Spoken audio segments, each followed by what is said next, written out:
అవినీతి కోసం ప్రాజెక్టును పూర్తిగా ఆలస్యం చేసే పని చేస్తున్నారు. भाई और बहनों, मैं आपको एक मोदी गारंटी कहने आया हूं. మిత్రులారా, నేను మీ అందరికీ ఒక మోడీ గారి గ్యారంటీ చెప్పడం కోసం ఇక్కడికి వచ్చాను. आप आंध्र प्रदेश में चंद्रा बाबू जी की सरकार बना दीजिए, ऊपर नरेंद्र मोदी सरकार बना दीजिए. 2 ही साल में पोलावरम प्रोजेक्ट को हम समाप्त कर किसानों के खेत तक पानी पहुंचाएंगे. మిత్రులారా, ఈ సందర్భంగా మీ అందరికీ హామీ ఇవ్వదలుచుకున్నారు. ఈ రాష్ట్రంలో చంద్రబాబు నాయుడు గారి నాయకత్వంలో ప్రభుత్వం ఏర్పాటు చేయండి, కేంద్రంలో నరేంద్ర మోడీ గారి నాయకత్వంలో ప్రభుత్వం చేయండి. నేను ఇస్తున్న హామీ అంటే రాబోయే 2 సంవత్సరాల్లో పోలవరం ప్రాజెక్టును పూర్తి చేసి ప్రతి రైతుకు నీళ్ళు ఇచ్చే కార్యక్రమాన్ని తీసుకొస్తాం.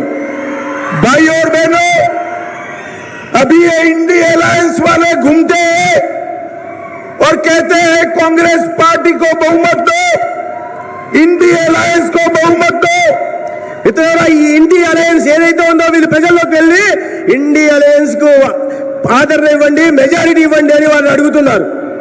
भाई और बहनों, मैं आज आप सबके सामने, आंध्र प्रदेश की जनता के सामने पूछना चाहता हूं इंडिया अलायंस वालों को कि भगवान न करे, ऐसा संभव नहीं है, उनका सुपड़ा साफ होने वाला है, परंतु भगवान न करे आपको बहुमत मिला तो आपका प्रधानमंत्री कौन होगा.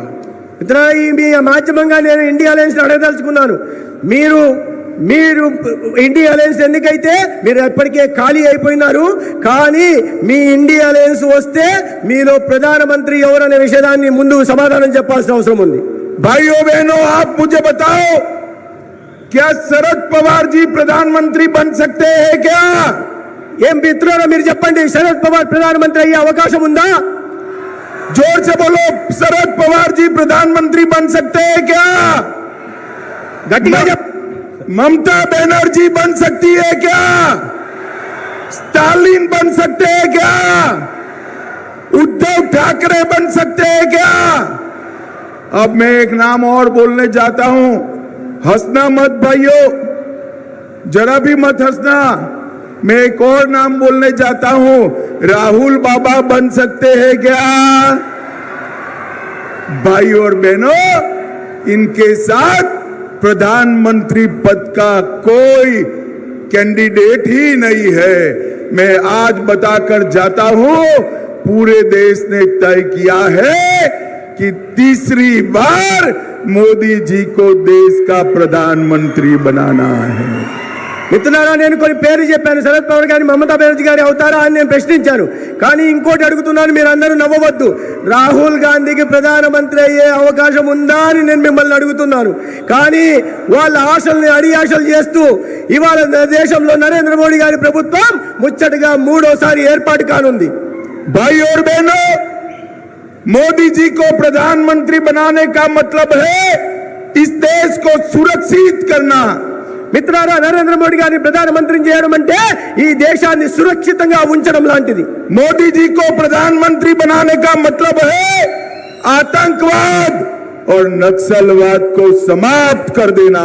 మోదీ గారిని ప్రధానమంత్రి చేయడం అంటే ఈ దేశంలో ఉగ్రవాదాన్ని, నక్సలిజాన్ని పూర్తిగా సమాప్తం చేయడం లాంటిది. मोदी जी को प्रधानमंत्री बनाने का मतलब है भारत को दुनिया में तीसरे नंबर का अर्थतंत्र बनाना. మోడీ గారిని ప్రధానమంత్రిని చేయడం అంటే ఇవాళ విశ్వంలో భారత్ను 3వ అతిపెద్ద ఆర్థిక వ్యవస్థగా నిలబెట్టడమే. मोदी जी को प्रधानमंत्री बनाने का मतलब है 3 करोड़ लखपति दीदी बनाना. మోడీ గారిని ప్రధానమంత్రిని చేయడం అంటే ఈ దేశంలో 3 కోట్ల అక్క చెల్లెల్ని లక్షాధికారులుగా తయారు చేయడమే. मोदी जी को तीसरी बार प्रधानमंत्री बनाने का मतलब है 4 करोड़ गरीबों को घर देना. మోడీ గారిని 3వ సారి ప్రధానమంత్రి చేయడం అంటే ఈ దేశంలో 4 కోట్ల పేదలకి ఇల్లు నిర్మాణం చేసి ఇవ్వడం. भाई और बहनों, मोदी जी को प्रधानमंत्री बनाने का मतलब है 10 करोड़ लोगों को घर में सूर्य घर योजना से मुफ्त बिजली देना. నరేంద్ర మోడీ గారిని ప్రధానమంత్రిని చేయడం అంటే ఈ దేశంలో పేదల ఇళ్లకు 10 కోట్ల మంది ఇళ్లకి సూర్యఘర్ పథకం ద్వారా ఉచితంగా విద్యుత్తుని ఇవ్వడమే. और मोदी जी को प्रधानमंत्री बनाने का मतलब है 11 करोड़ किसानों को 5 साल में 3 लाख करोड़ रुपया इनके बैंक अकाउंट में ट्रांसफर करना। మోడీ గారిని ప్రధానమంత్రి మళ్ళీ చేయడం అంటే ఇప్పటికే రైతన్నలకు అందిస్తున్న పథకంలో పిఎం కిసాన్ పథకంలో రాబోయే 5 ఏళ్లకు 3 లక్షల కోట్ల రూపాయలు నేరుగా వాళ్ళ అకౌంట్లకు వేయడమే। भाई और बहनों, मुझे बताओ, अयोध्या में राम मंदिर बनना चाहिए था या नहीं बनना चाहिए था? మిత్రులారా మీరు చెప్పండి, రామ మందిరంలో భవ్యమైన అయోధ్యలో భవ్యమైన రామ మందిరం నిర్మాణం కావాల్సి ఉన్నిందా లేదా? भाइयों बहनों, 70 साल तक एक कांग्रेस पार्टी ने राम मंदिर को रोक कर रखा। మిత్రులారా 70 సంవత్సరాలకు పైగా స్వాతంత్రం వచ్చిన నాటి నుండి ఈ కాంగ్రెస్ అయోధ్యలో దివ్యమైన భవ్యమైన రామ మందిర నిర్మాణం జరగకుండా ఆపింది। आपने मोदी जी को दूसरी बार प्रधानमंत्री बनाया। मोदी जी ने 5 साल में केस भी जीता, भूमि पूजन भी किया और प्राण प्रतिष्ठा कर जय श्री राम कर दिया। మీరు రెండోసారి నరేంద్ర మోడీ గారిని గెలిపిస్తూనే నరేంద్ర మోడీ గారు కేసు కూడా గెలిచారు, విగ్రహ ప్రతిష్ఠ కూడా చేశారు, శ్రీరామ మందిర నిర్మాణంలో ప్రాణ ప్రతిష్ఠ కూడా చేసి ఈ దేశం ముందు జై శ్రీరామ్ అనే నినాదాన్ని నిలిపారు। अरे राहुल बाबा और जगन गारू, दोनों को राम मंदिर के प्राण प्रतिष्ठा का इनविटेशन दिया गया, मगर दोनों नहीं गए।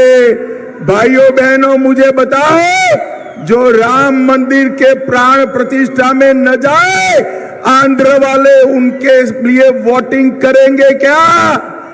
మిత్రులారా ఇద్దరికి రాహుల్ గాంధీకి జగన్మోహన్ రెడ్డికి విగ్రహ ప్రతిష్ఠ సందర్భంగా ఆహ్వానం పంపడం జరిగింది, కానీ వీళ్ళిద్దరూ రాలేదు। మిత్రులారా ఇప్పుడు చెప్పండి, మీరు అందరూ చెప్పండి, ఏ దివ్య భవ్య రామ మందిర నిర్మాణం జరిగిందో దానికి ఆహ్వానం వచ్చినప్పటికీ కూడా రాకపోయినప్పుడు అటువంటి వాళ్ళకు మీరు ఓటు వేస్తారా? करेंगे क्या? చేస్తారా? भाइयों बहनों, मोदी जी ने महिलाओं को 33% आरक्षण विधानसभा और लोकसभा में दिया है। यहाँ बहुत सारी माताएं बहनें आई है। अगली विधानसभा में 33% माताएं होगी, ये मोदी की गारंटी है। మిత్రులారా అక్క చెల్లెల కోసం మహిళల కోసం నరేంద్ర మోడీ గారు లోక్సభలో విధానసభ ఎన్నికల్లో 33% రిజర్వేషన్లు తెచ్చారు। ఇక్కడ అనేక మంది అక్క చెల్లెళ్ళు ఉన్నారు।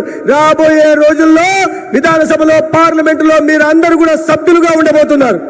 भाई और बहनों, मोदी जी ने 80 करोड़ गरीबों को मुफ्त राशन देने का काम किया है। పేదలకి 80 కోట్ల మంది పేదలకి ఉచితంగా బియ్యం రేషన్ ఇచ్చే పని నరేంద్ర మోడీ గారు చేశారు। 12 करोड़ गरीबों को टॉयलेट देने का काम नरेंद्र मोदी जी ने किया है। 12 కోట్ల మంది మహిళలకి మరుగుదొడ్లు నిర్మించే ఇళ్ళ ఆత్మ గౌరవం నిలబెట్టేలాగా నరేంద్ర మోడీ గారు పనిచేశారు। 4 करोड़ गरीबों को खुद का घर दिया है। 4 కోట్ల పేదలకి వాళ్ళ సొంతంగా ఇల్లు నిర్మాణం చేసి ఇచ్చారు। 10 करोड़ गरीबों को उज्ज्वला का गैस दिया है। 10 కోట్ల మహిళలకి ఉజ్వల గ్యాస్ సిలిండర్ లభించింది। 14 करोड़ लोगों को नल से जल देने का काम किया है। 14 కోట్ల మంది ఇళ్ళకి మంచినీటి ద్వారా కుళాయి ద్వారా పరిశుభ్రమైన నీళ్లు అందించే కార్యక్రమం చేపట్టారు। और 50 करोड़ लोगों को 5 लाख तक का पूरा स्वास्थ्य का खर्चा नरेंद्र मोदी जी ने दिया है।